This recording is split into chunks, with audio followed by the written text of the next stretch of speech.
ஒரே ஒரு ஊர்ல ஒரு ராஜா இருந்தார். அவரு ஒரு வித்தியாசமான ராஜா. எந்த வகையில வித்தியாசமானவர்னு கேட்டா, மக்கள் கிட்ட வரி வசூல் பண்றதுல கொஞ்சம் வித்தியாசமானவர். மற்ற மன்னர்கள் மாதிரி ஒரு நேரடியா வரி வசூல் பண்றது இல்ல, கொஞ்சம் மறைமுகமா அதை பண்ணுவார். அது எப்படின்னா, ஒவ்வொரு குடிமக்களுக்கும் மாசம் ஒரு மரக்கால் நெல்லு மக்கள் கொடுக்கறது இல்ல, ராஜா மக்களுக்கு கொடுப்பார். ஒரு மரக்கால் நெல்ல, அதாவது அரண்மனையில இருந்து ஒவ்வொரு வீட்டுக்கும் நெல் வந்து சேர்ந்துரும். அந்த ஒரு மரக்கால் நெல்லை இவங்க வாங்கிட்டு அதுக்கு பதிலா ஒரு மரக்கால் அரிசியை ராஜாவுக்கு திருப்பி கொடுக்கணும். இதுதான் அந்த ஊர் வழக்கம். ராஜா வந்து ஜனங்களுக்கு நெல்லை கொடுத்துட்டு அதுக்கு பதிலா அதே அளவு அரிசியா திருப்பி வாங்கிக்குவார். இதை தவிர வரி ஏதும் வசூல் பண்றது இல்ல. இப்படி ஒரு ராஜா. இது மேம்போக்கா பாக்குறதுக்கு ஏதோ சாதாரணமா தெரிஞ்சாலும் குடிமக்கள் ரொம்பவும் கஷ்டப்பட்டாங்க. ராஜா கொடுக்கற நெல்லையும் அரிசியாக்கணும், அதோட இன்னும் ஒரு பாதி அரிசியை அவங்க சேர்த்தும் கொடுத்தாகணும். மக்கள் வந்து ராஜாவை திட்ட ஆரம்பிச்சுட்டாங்க. இந்த ராஜா எப்ப சாவார் அப்படின்னு எதிர்பார்க்க ஆரம்பிச்சுட்டாங்க. ஏன்னா ரொம்ப கஷ்டப்படுத்துறாரு அப்படின்னு. பல பேர் அந்த ஊர்ல வீட்டை காலி பண்ணிவிட்டு வெளி தேசத்துக்கு போயிட்டாங்க. இங்க காலம் தள்ளுறது ரொம்ப கஷ்டம்னு. மக்கள் எதிர்பார்த்தது மாதிரியே நடந்தது. அந்த மன்னன் நோய் வந்து படுத்த படுக்கை ஆயிட்டான். ராஜா இப்படி சாக கிடக்குறாருன்னு தெரிஞ்சும் மக்கள் யாருமே வந்து பாக்கல. எப்படி பாப்பாங்க? அவர் தான் எப்ப போவாருன்னு பாத்துக்கிட்டு இருக்கிறாங்களே. என்ன ஏன் யாருமே வந்து பார்க்க மாட்டேங்கிறாங்க நம்ம குடிமக்கள்ல அப்படின்னு மந்திரி கிட்ட கேட்டார் ராஜா. நம்ம ஊர்ல மக்கள் எங்க இருக்காங்க பாக்குறதுக்குன்னாரு அவரு. ஏன் என்னாச்சு அவங்களுக்குன்னு கேட்டார். அமைச்சர் அப்பதான் அரசனுக்கு அவன் பண்ணின தவறை வந்து சுட்டி காட்டினார். மக்களுக்கு இழைத்த கொடுமையை எடுத்து சொல்லி புரிய வச்சார். அதுக்கப்புறம் தான் மன்னருக்கு ஞானோதயம் வந்தது. செய்த பாவங்களை எண்ணி வருத்தப்பட்டான். மெதுவா அமைச்சர் பக்கம் திரும்பி, எங்க என் புள்ளன்னு கேட்டான். அவர் எங்கேயாவது ஊர் சுத்திக்கிட்டு இருப்பார், சூதாட்ட விடுதிகள்ல கிடப்பார் அப்படின்னாரு அமைச்சர். அவன் எங்க இருந்தாலும் உடனே அழைச்சிட்டு வாங்கன்னு உத்தரவு போட்டார் ராஜா. அடுத்த நாளே இளவரசனை கொண்டாந்து நிறுத்தினாங்க. தந்தையே, என்ன செய்யணும்னா சொல்லுங்க அப்படின்னு கேட்டான் இளவரசன். அவர் சொன்னார், மகனே, மக்களுக்கு வந்து நான் பொல்லாதவன் ஆயிட்டேன், அவங்க எல்லாம் என்ன நல்லவன்னு சொல்லணும். அப்படி அவங்கள சொல்ல வைக்க வேண்டியது உன்னோட பொறுப்புன்னார். தந்தையே, நீங்க வந்து கவலைப்படாதீங்க, உங்களை ரொம்ப ரொம்ப நல்லவர்னு மக்கள் சொல்லும்படியாக நான் செய்யறேன் அப்படின்னா பையன். அதுக்கப்புறம் கொஞ்ச நாள்ல பையன் பட்டத்துக்கு வந்தான். அவன் என்ன பண்ணான், வரி வசூல் பண்ற முறையில ஒரு மாற்றத்தை உண்டு பண்ணான். என்ன மாற்றம் பண்ணனான்னா, ஒவ்வொரு வீட்டுக்கும் ஒரு மரக்கால் உமிய கொடுக்கறது, அதுக்கு பதிலா ஒரு மரக்கால் அரிசியை வாங்கிக்கிறது. அப்பா என்ன பண்ணாரு, நெல்லை கொடுத்துட்டு அரிசியா வாங்கினார். இவன் மகன் வந்து உமிய கொடுத்துட்டு அரிசியா வாங்கினான். கொஞ்ச காலம் ஆச்சு. ஒரு நாள் மந்திரியை கூப்பிட்டு கேட்டான், அமைச்சரே, நம்ம ஊர் மக்கள் என்ன பேசிக்கிறாங்க அப்படின்னு. உங்க அப்பா ரொம்ப நல்லவன்னு பேசிக்கிறாங்க அப்படின்னாரு அமைச்சர். எப்படி இருக்கு பாருங்க, இவன் பண்ற கொடுமையில அப்பங்கார ரொம்ப நல்லவன் ஆயிட்டான். அதாவது இளவரசனை விட பழைய மன்னரே ரொம்ப நல்லவர், ரொம்ப பாதி கஷ்டம் தான் இது முழு கஷ்டம்ங்கிறது மாதிரி ஆயிட்டுது. எப்படியோ அப்பாவுக்கு கொடுத்த வாக்க புள்ள காப்பாத்தி விட்டான். அதாவது மன்னர் ரொம்ப நல்லவர்னு சொல்ல வைக்கிறேன்னு தானே சொன்னான், அதே மாதிரி சொல்ல வச்சுட்டான். இந்த காலத்துல இது மாதிரி அப்பாவுக்கு உதவுற பிள்ளைகள் உண்டு. ஒரு பிள்ளையாண்டான்னு சொன்னான், நான் எங்க அப்பாவுக்கு ரொம்ப ரொம்ப உதவியா இருக்கிறேன் அப்படின்னா. அப்படியா, உங்க அப்பாவுக்கு ரொம்ப உதவியா இருக்கிறியா அப்படின்னா, உங்க அப்பா என்ன செஞ்சுட்டு இருக்காருன்னு கேட்டேன். சும்மாதான் இருக்கிறார் அப்படின்னா அவன். சும்மா இருக்கிறதுக்கு இவன் உதவியா இருக்கிறானா? இப்படி இருக்கிறாங்க. அதாவது நல்லவன் அப்படின்னு பேர் வாங்குறது ரொம்ப கஷ்டம். அதை வந்து எந்த வகையில வாங்கணும்னு முடிவு பண்றதுதான் முக்கியம். அதனால வாழ்க்கையில நாம வந்து மன்னரா இருந்தாலும் சரி, சாதாரண மக்களா இருந்தாலும் சரி, நல்லவன் அப்படிங்கிற பேர் வாங்குறது ரொம்ப முக்கியம். அப்படி நல்லவன்கிற பேர் வாங்கிட்டா வாழ்க்கை ரொம்ப சுலபமா அமையும். ஜப்பான்ல உள்ள ஒரு புத்த விகாரை, அங்க ஒரு வயசான பௌத்த குரு தங்கியிருக்கிறார். ஒரு நாள் ராத்திரி கடுமையான குளிர், அவரால் தாங்க முடியல. பார்த்தார், மரத்துல செஞ்ச புத்த சிற்பங்கள் அங்க நிறைய இருந்தது. அதுல ஒன்றை எடுத்து அதுக்கு தீ மூட்டி அந்த நெருப்புல குளிர் காஞ்சிக்கிட்டு இருக்கிறார். மர சிற்பம் தீ வச்சதும் படபடன்னு வெடிக்க ஆரம்பிச்சுட்டுது. அந்த சத்தத்தை கேட்டதும் அந்த புத்த விகாரையின் குருக்கள் வெளியில ஓடி வந்தார். இவர் ஆனந்தமா குளிர் காஞ்சிக்கிட்டு இருக்கிறார். அவரால் பொறுத்துக்க முடியல. தெருவில் தெரிஞ்சுக்கிட்டு இருந்த அந்த பெரியவரை இங்கே தங்க அனுமதிச்சதே அவர் தான். இவர் இப்படி பண்ணுறாரேன்னு நினச்சிக்கிட்டே அவரை கோபமாக பார்த்தார். ஏன் இப்படி கோபமாக பார்க்குறீங்க, இப்படி வந்து உட்காருங்க அப்படிங்கிறாரு இவர். அவருக்கு இன்னமும் கோபம் வந்துட்டுது. எங்கள் கடவுளை வந்து எரிச்சுட்டீங்களே அப்படின்னு சத்தம் போட்டாராம். அப்படியா அப்படின்னு கேட்டுக்கிட்டே அந்த சாம்பலை கிளறினார் இவர். என்ன செய்கிறீங்கன்னு கேட்டிருக்காரு அவர். நான் எலும்புகளை தேடுறேன்னாராம். நீங்கள் ஒரு பைத்தியம், இது ஒரு மர சிற்பம், இதில் எலும்புகள் கிடையாது அப்படின்னாராம். அவருக்கு கோபம் வந்துட்டுது. உடனே வெளியில் போங்கன்னு கத்தியிருக்கார். வெளியில் தள்ளி கதவையும் சாத்தி விட்டாராம். மறுநாள் காலையில் கதவை திறந்து பார்த்தா அந்த வயசான பெரியவர் ஒரு மயில்கல் மேலே சில காட்டு பூக்களை வச்சு புத்தம் சரணம் கச்சாமின்னு சொல்லிக்கிட்டே இருக்கிறார். இவருக்கு சந்தேகமாக போட்டுது. கிட்ட போனார். என்ன செஞ்சுக்கிட்டு இருக்கீங்கன்னு கேட்டார். இது என்னுடைய காலை நேர பிரார்த்தனைனாராம். நிஜமாவே நீங்கள் ஒரு பைத்தியமாக தான் இருக்கணும், ஏன்னா அது ஒரு மைல்கல் அப்படின்னாராம். இப்போ அந்த பெரியவர் சொன்னாராம், நீங்கள் ஒரு மரத்தை புத்தராக நினைக்கும் பொழுது நான் ஏன் ஒரு மைல்கல்ல புத்தராக நினைக்கக்கூடாது? நான் புத்தரை எரிக்கலாம், ஏன்னா அவரை நான் நேசிக்கிறேன். அந்த சிற்பம் மரத்தால் ஆனதுங்கிறது எனக்கு தெரியும். நான் ஒரு மைல்கல்லை தொழலாம், ஏன்னா அது எனது பூக்களை தாங்குது. நான் இந்த மைல்கல்லுக்குள்ளே மறைஞ்சிருக்கிற புத்தரை பார்க்குறேன். யாராவது ஒரு சிற்பி இதை சிலையாக்கினாதான் நீங்கள் புத்தரை பார்க்க முடியும். அன்னைக்கு ரொம்ப குளிராக இருந்தது. நான் எனக்குள்ளே இருக்கிற புத்தரையும் பாதுகாக்கணும். உள்ளே இருக்கிற புத்தரை காப்பாற்றுறதுக்காக வெளியில் உள்ள புத்தரை எரிக்கலாம், அதில் ஒன்றும் தப்பு இல்லை. அது அவருடைய போதனையிலேயே இருக்குது. உனக்குள் ஜோதியாக இரு அப்படிங்கிறது அவருடைய போதனை. என்னுடைய புத்தர் குளிரில் நடுங்கிட்டு இருந்தார். அந்த மர சிற்பங்கள் வெயில் மழையில் உணர்ச்சி இல்லாமல் இருந்தது, அதனால் அப்படி பண்ணினேன். ஆனால் நீங்கள் என்ன பண்ணீங்க? நான் ஒரு மர புத்தரை எரிச்சதுக்காக உயிருள்ள புத்தரை வெளியில் தள்ளி கதவை சாத்தினீங்க அப்படின்னாராம் அந்த பெரியவர். உண்மையான பக்திங்கிறது இதுதான். அதாவது உனக்குள் ஜோதியாக இரு அப்படின்னு புத்தர் சொன்னார் இல்லையா, அது மாதிரி தனக்குள் ஜோதியாக இருக்கிற இந்த காலத்து ஆசாமிகள் நிறைய பேர் உண்டு. எப்பவும் போதையிலேயே இருக்கிறவங்க. ஒரு நாள் நடு ராத்திரி ஒரு மது கடையில் ஒரு ஆள் அங்குள்ள சிப்பந்திகள் கிட்ட கேட்டுக்கிட்டு இருக்கிறான். மறுபடியும் இந்த கடை எப்போ திறப்பாங்கன்னு கேட்டானா. நாளைக்கு காலையில் 8 மணிக்கு திறப்பாங்க அப்படின்னு நானா அங்கே இருந்த ஆள். அவன் திருப்பி திருப்பி அதையே கேட்டுக்கிட்டு இருக்கான். இவனுக்கு பதில் சொல்லி சொல்லி அழுத்து போச்சு. அதான் சொல்கிறேன் ஐயா, நாளைக்கு காலையில் வா அப்படின்னாங்களாம். அதுக்கு இவன், நான் வர்றதுக்காக கேட்கலையா, நேத்திக்கு வந்தவன் உள்ளேயே மாட்டிக்கிட்டேன், வெளியில் போகிறதுக்காக கேட்டேன் அப்படின்னா. என்னுடைய நண்பர் ஒருத்தர், அவர் விரல்ல நகமே இருக்காது. என்ன காரணம்னு நினைக்கிறீங்க? எல்லாத்தையும் அவரே கடிச்சு துப்பிடுவார். அப்படி ஒரு பழக்கம். சின்ன குழந்தைகள் நகம் கடிக்குது, விரல் சூப்புது. இதுக்கு என்ன காரணம் தெரியுமா?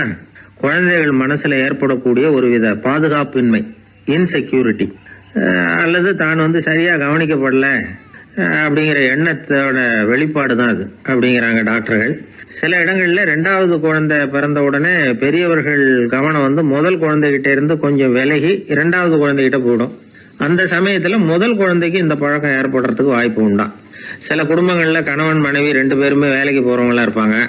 குழந்தை ரொம்ப நேரத்துக்கு பெத்தவங்களை பிரிஞ்சு இருக்க வேண்டிய சூழ்நிலை இருக்கும். குழந்தை ஒரு பாதுகாப்பின்மையை உணர ஆரம்பிக்கும். இந்த பழக்கம் வந்துடும். அதனால ஒரு குழந்தைக்கு தான் ஒதுக்கப்படுறோம் அப்படிங்கிற நினைப்பு வராம பாத்துக்கணும். வளர்ந்த குழந்தைகளும் நகம் கடிக்கும். வயசானவங்க கிட்டையும் இந்த பழக்கம் இருக்கும். இது ஒரு மனச்சிதைவின் வெளிப்பாடு அப்படிங்கிறாங்க மனநல நிபுணர்கள். அம்மா அப்பா திட்டினாலும் சரி, அல்லது ஆசிரியர் திட்டினாலும் சரி, இந்த பழக்கம் வந்துடும். நாம தவறு பண்ணிட்டோம் அப்படிங்கிற நினைப்பு வர்ற சமயம் நகம் கடிக்க ஆரம்பிச்சிருவோம். ஏதோ ஒண்ணு அடையணும் அப்படின்னு நினைக்கிறோம், அதை அடைய முடியல. இப்படி ஒரு ஏக்கம் வர்ற சமயத்திலேயும் சில பேர் நகத்தை கடிக்க ஆரம்பிச்சிருவாங்க. ஒரு பெரிய அதிகாரி, தனியார் நிறுவனத்துல வேலை பார்க்கிறவரு, அவரு டென்ஷன் ஆயிட்டாருன்னா உடனே அறைக்கு அதை சாத்தி விடுவாங்களாம். அவரே சாத்திக்குவாராம். அப்படி சாத்திக்கிட்டு உள்ள எதையாவது வெறிச்சு பார்த்துக்கிட்டே நகத்தை கடிக்க ஆரம்பிச்சிருவாராம். இந்த பழக்கம் உலகம் பூரா உண்டு. நகம் கடிக்கிறவங்களை அந்த பழக்கத்திலிருந்து மீட்கிறதுக்கு என்ன வழி அப்படின்னு லண்டன்ல உள்ள அழகியல் நிறுவன நிபுணர்கள் யோசனை பண்ணி பார்த்துருக்குறாங்க. சில ஆய்வுகள் பண்ணி பார்த்தாங்களாம். அவங்க என்ன பண்ணாங்க தெரியுமா? நகம் கடிக்கிற பழக்கம் உள்ளவங்களையெல்லாம் தேடி பிடிச்சாங்க. அவங்களையெல்லாம் 3 பிரிவா பிரிச்சுக்கிட்டாங்க. ஒரு பிரிவு கிட்ட என்ன சொன்னாங்கன்னா, உங்களுக்கு நகத்தை கடிக்கணுங்கிற நினைப்பு வர்றப்போலாம் டைரி எழுத ஆரம்பிச்சிருங்க அப்படின்னாங்களாம். இன்னொரு பிரிவு கிட்ட, உங்களுக்கு அந்த நினைப்பு வர்றப்போலாம் உங்க நகத்துக்கு வண்ணம் பூச ஆரம்பிச்சிருங்க, அழகுபடுத்த ஆரம்பிச்சிருங்க, நெயில் பாலிஷ் போடுறாங்களே அது மாதிரி. அப்படி ஒரு யோசனை சொல்லியிருக்காங்க. 3வது குழுவினர்கிட்ட, உங்களுக்கு நகத்தை கடிக்கணுங்கிற எண்ணம் வர்றப்போலாம் விரல்களை இறுக்கமா மூடி வச்சுக்கிட்டு வேற விஷயங்கள்ல கவனம் செலுத்துங்க அப்படின்னு சொன்னாங்களாம். இப்படி 3 வித முயற்சி பண்ணி பார்த்ததுல கடைசியா அவங்க என்ன கண்டுபிடிச்சாங்க தெரியுமா? 3வது குழு செஞ்சதுல நல்ல பலன் கிடைச்சதாம். அதாவது நகம் தெரியாதபடிக்கு விரலை இறுக மூடிக்கிட்டு வச்சுக்கிட்டோம்னா அந்த பழக்கம் மாறுதான். அப்படி இருந்தவங்க கிட்ட இந்த நகம் கடிக்கிற பழக்கம் மெதுவா குறைஞ்சு போச்சான். அதனால நகம் கடிக்கிற பழக்கம் உள்ளவங்க இதை முயற்சி பண்ணி பார்க்கலாம். ஒரு ஆள் இருந்தார், அவருக்கு எப்ப பார்த்தாலும் நகத்தை கடிச்சிக்கிட்டே இருக்கணும், அப்படி ஒரு பழக்கம். அதனால அவர் விரல்ல எப்பவும் நகை இருக்கிறது இல்ல, விரல் இருக்கிறதே பெரிய ஆச்சரியம். அவருக்கு திடீர்னு உடம்புல அரிப்பு, சொரிஞ்சிக்க முடியல, அரிப்பும் நிக்கல.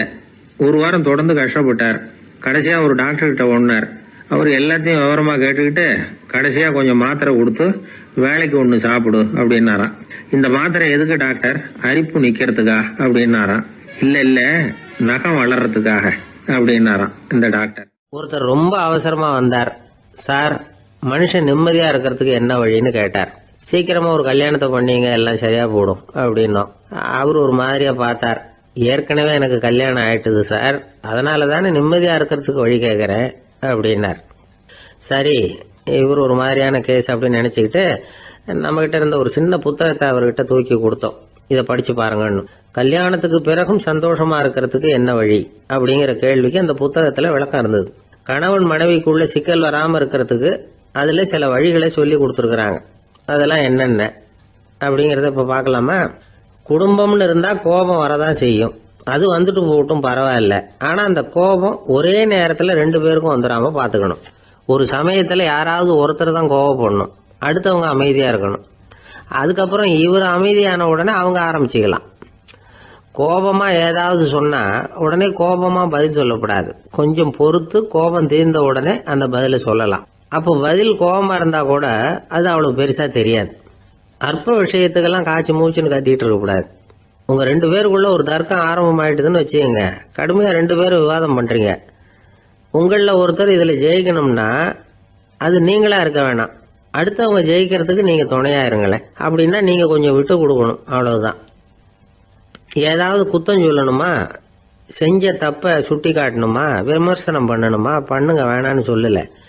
ஆனா சொன்னதை அப்படி சொல்றத கொஞ்சம் அன்பா இதமா சொல்லுங்க. எப்போ நடந்த தவறுகளை எல்லாம் இப்போ போய் மறுபடியும் ஞாபகப்படுத்திட்டு இருக்க வேண்டாம். நான் அப்பவே சொன்னேன் இந்த புடவை வேணாம்னு, நீங்க தான் கேட்கல, இப்போ பாருங்க கிழிஞ்சு போச்சு இப்படின்னு கத்துனாங்க ஒரு அம்மா. எப்போ சொன்னீங்கன்னு கேட்டா ஒரு 10 வருஷத்துக்கு முன்னாடி தீபாவளி சமயத்துல அப்படிங்கிறாங்க. அது என்ன இன்னும் அப்படியே புதுசாகவே இருக்கும்? உங்களுக்கு அவர் தான் பெருசு, அவருக்கு நீங்க தான் பெருசு. அதை விட இந்த உலகத்துல வேற எதுவும் முக்கியம் இல்லைன்னு நினைக்கணும். நீ தான் என்னுடைய உலகம்னு எத்தனை தடவை சொல்லியிருப்பீங்க? அதெல்லாம் வெறும் வசனமா போயிடக்கூடாது. ஏதாவது ஒரு பிரச்சனையை பத்தி கடுமையா விவாதம் பண்ணிட்டு இருக்கீங்க, அதை அப்படியே பாதியில விட்டுட்டு படுக்கைக்கு போயிடக்கூடாது. சொச்சத்தை நாளைக்கு பேசிக்கலாம்னு.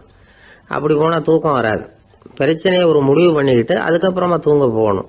ஒரு நாள்ல ஒரு தடவையாவது உங்க ஜோடியை பாராட்டி நல்ல விதமா கனிவா ஒரு வார்த்தை சொல்லணும் அப்படின்னு தீர்மானம் பண்ணீங்க. ஏதாவது தப்பு பண்ணிவிட்டீங்கன்னா பரவாயில்ல, அதை ஒத்துக்கிறதுக்கும் மன்னிப்பு கேட்கறதுக்கும் தயாரா இருக்கணும். அது ஒன்றும் கேவலம் கிடையாது. வீட்டுக்குள்ள தானே கேட்க போறீங்க, வெளியில யாருக்கு தெரிய போதும்? எப்படியோ உங்களுக்குள்ள ஒரு சமரசம் ஆனா சரிதான். ஒரு தகராறுன்னு எடுத்துக்கிட்டா குறைஞ்சபட்சம் அதுக்கு 2 பேர் தேவை. தனியாவே உட்காந்துக்கிட்டு நான் இப்ப தகராறு பண்ணிட்டு இருக்கிறேன் அப்படின்னு யாரும் சொல்ல முடியாது. 2 பேர் தகராறு பண்றாங்கன்னா பொதுவா அந்த 2 பேர்ல யாரு அதிகமா பேசுறாங்களோ அவங்க பேர்ல தான் தப்பு இருக்கும். அதை மனசுல வச்சுக்கணும். இதெல்லாம் தான் அந்த புத்தகத்துல போட்டிருக்கிற வழிமுறைகள். இவ்வளவும் சரியா வரலன்னா அப்புறமா சொல்லுங்க, வேற புத்தகம் ஏதாவது இருக்கான்னு தேடுவோம். ஒரு கணவன் தன்னுடைய மனைவியை அழைச்சிட்டு ஒரு மனோதத்துவ டாக்டர் கிட்ட வந்தாரா. டாக்டர், எங்களுக்கு கல்யாணம் ஆகி 30 வருஷ காலமா நாங்க ஒரு விஷயத்துல கூட ஒத்து போனதில்லை அப்படின்னு ஆரம்பிச்சார். உடனே அந்த அம்மா குறுக்கிட்டு, அது 30 வருஷம் இல்ல 32 வருஷம் அப்படின்னாங்களாம். ஐயா, என்னுடைய நூல் வெளியீட்டு விழாவுக்கு அவசியம் நீங்க வரணும் அப்படின்னு கூப்பிட்டார் ஒருத்தர். எப்போ வரணும்னு கேட்டேன். அடுத்த வாரம்னார். சரி, புத்தகம் தயாராகிட்டுதா அப்படின்னு. நாளைக்கு தான் அச்சிக்க கொடுக்க போறேன்னார். என்னங்க இது, புத்தகம் அச்சிடுறதுக்கு முன்னாடியே அழைப்புதழை அச்சடிச்சுட்டீங்களே அப்படின்னு கேட்டேன். அதனால என்னங்க, அந்த காலம் மாதிரியா போலாம்? அச்சுக்கலை எவ்வளவோ முன்னேறியாச்சுங்க. Linotype, monotype, phototype, laser, இப்படி என்னென்னமோ வந்தாச்சு. இன்னைக்கு கொடுத்தா நாளைக்கே புத்தகம் தயார் அப்படின்னார். இப்படி இந்த அளவுக்கு முன்னேறி இருக்கிற இந்த அச்சுக்கலை ஆரம்பத்தில் எப்படி இருந்தது தெரியுமா? அந்த காலத்துல காகிதம்னா என்னன்னே தெரியாது. அப்படி ஒன்று கண்டுபிடிக்கப்படவே இல்லை. அப்பெல்லாம் எதையாவது ஒன்று எழுதணும்னா அதுக்கு ஆட்டு தோலை தான் பயன்படுத்தி இருக்கிறாங்க. கண்ணுக்குட்டி தோல் கூட அதுக்கு உபயோகப்பட்டு தான். ஐரோப்பாவில் இருந்த பாதிரியார்கள் தோல்ல எழுதப்பட்ட புத்தகத்தை தயாரிக்கிறதுல ரொம்ப கெட்டிக்காரங்களாம். எகிப்து, அப்புறம் மத்திய தரைக்கடல் ஓரத்தில் உள்ள நாடுகள், இங்கெல்லாம் தோல் தான் எழுது பொருளாக பயன்பட்டு வந்திருக்குது. ஆனால் நம்ம நாட்டில் ஓலைச்சுவடிகளை எழுத்துக்கு பயன்படுத்தி இருக்கிறாங்க. எழுதுறதுக்கு தோலை பயன்படுத்தினவங்க பிறகு பேப்பரைஸ் அப்படிங்கிற கோரை புல்லை வந்து அதுக்கு பயன்படுத்தினாங்களாம். இதெல்லாம் அப்படி கொஞ்சம் கொஞ்சமாக கண்டுபிடிச்சிட்டு வந்திருக்கிறாங்க. அந்த புல்லை வந்து கச்சிதமாக நறுக்க வேண்டியது, நல்லா பதப்படுத்த வேண்டியது, அதுக்கப்புறம் அதில் எழுத வேண்டியது, அவ்வளவுதான். பேப்பருங்கிற சொல்லே இந்த பேப்பைரஸ் அப்படிங்கிறதுலேருந்து வந்தது தான். அதுக்கப்புறம் தான் காகிதம் வந்தது. இதை முதல்ல சீன நாட்டில் தான் கண்டுபிடிச்சாங்க. அது வந்த பிறகு அச்சு எந்திரம் கண்டுபிடிக்க வேண்டிய அவசியம் ஏற்பட்டது.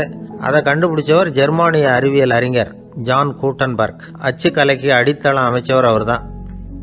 ஜெர்மனியில் மெயின்ஸ் அப்படிங்கிற ஊரில் 1399 பிறந்தார். அவரோட மாமன் ஒருத்தர் உலோக வேலையில் வல்லவர். அவர்கிட்ட அந்த வேலையை கற்றுக்கிட்டார். அதோட வைர கற்களை வந்து பட்டை தீட்டுறதுலையும் ரொம்ப தேர்ச்சி பெற்றிருந்தார். இளம் வயசுலேயே சும்மா இருக்க மாட்டாராம். எதை செஞ்சாலும் அதை திறமையாக செய்வாராம். அவர் தான் முதல்ல மர அச்சு எழுத்துக்களை உருவாக்கினார்.